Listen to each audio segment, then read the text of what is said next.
The correlation coefficient, more than just a number. An in-depth look for Stat 130M, Elementary Statistics, by Brett Long. As a student with a background in both psychology and dance, you understand the importance of relationships, be it between people in a social setting or between a lead and a follow on the dance floor. In statistics, we also study relationships, but between numbers. The correlation coefficient is one of our most powerful tools for doing so. While it may seem like a simple number, its proper interpretation is crucial, especially when distinguishing between linear and nonlinear associations. This document will delve into the nuances of the correlation coefficient, emphasizing why it is a measure of a linear relationship and what this implies for data analysis. What is the correlation coefficient? At its core, the correlation coefficient, often denoted by the letter R, is a statistical measure that quantifies the direction and strength of a linear relationship between two quantitative variables. Direction. The sign of the coefficient tells you the direction of the relationship. A positive R, e.g., plus 0.8, indicates a positive linear relationship. As one variable increases, the other variable also tends to increase. Think of the relationship between hours spent studying for a test and the score on that test. A negative R, e.g., minus 0.8, indicates a negative linear relationship. As one variable increases, the other variable tends to decrease. A classic example is the relationship between the number of hours spent exercising per week and body fat percentage. Strength. The magnitude of the number, ignoring its sign, tells you the strength of the linear relationship. An R value close to +1 or -1 indicates a strong linear relationship.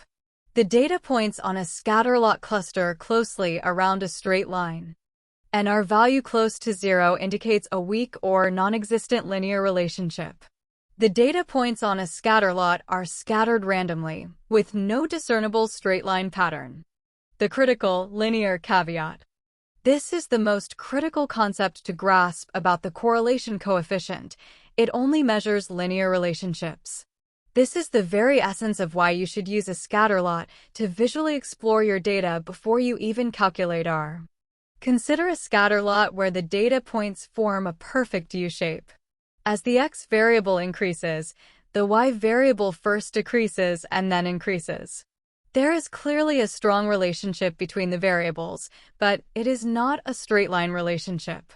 In this scenario, the correlation coefficient, R, would be close to 0.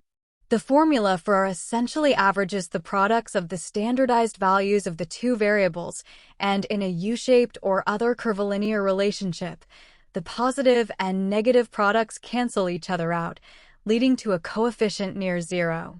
This is a powerful lesson in data analysis.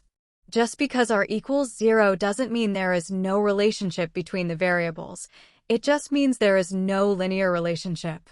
If you had relied solely on the correlation coefficient without visualizing the data, you would have missed the strong, nonlinear pattern. Another classic example is the relationship between stress and performance.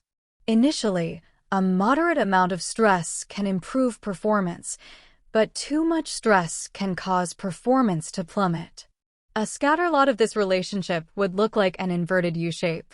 Again, the correlation coefficient for this data would likely be close to 0, misleading you into thinking there is no relationship. This phenomenon is known as the Yerkes-Dodson law, a concept you might have encountered in your psychology studies. Making a neural connection, memory, and learning. As someone with a deep interest in cognition and learning, you can use this concept to your advantage. Think about how the brain forms and strengthens connections. Synaptic plasticity, the ability of synapses to strengthen or weaken over time, is the biological basis for learning and memory. You can think of a strong, positive correlation as a well-worn neural pathway. The more you use that pathway, the more two variables move together, the stronger the connection becomes. This is a linear process. The more you study, the higher your test score, reinforcing the connection. Now, consider the nonlinear relationship. Imagine you are learning a new dance move, a complex turn, for example. You might initially struggle, your skill level going down a bit as you unlearn old habits. Then, as you practice, your skill rapidly improves, forming a strong, non-linear path. The relationship between your practice time and your skill isn't a straight line. You can't simply say, the more I practice, the better I get, because there's a dip at the beginning. This concept of linear versus nonlinear relationships is vital for anyone who teaches. When you're teaching a student a new move at Dance Sport VA, you know that progress isn't always linear. Some students may plateau, others may regress before they master a new technique. Understanding that not all relationships are linear is key to setting realistic expectations for your students and for yourself as a learner. It's also a powerful insight for a student of psychology and human-centered computing.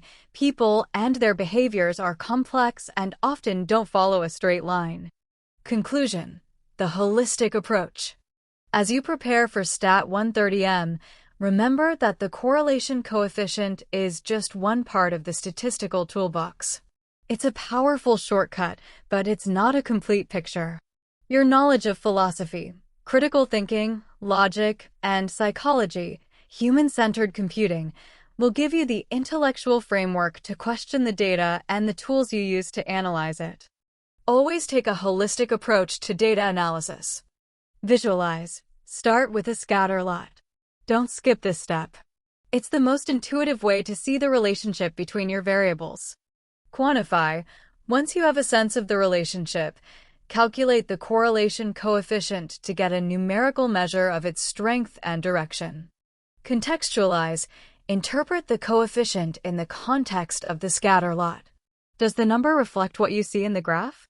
By following this approach, you'll avoid the common pitfalls of misinterpreting data and will be able to more accurately describe the relationships you uncover in your psychological and other academic studies.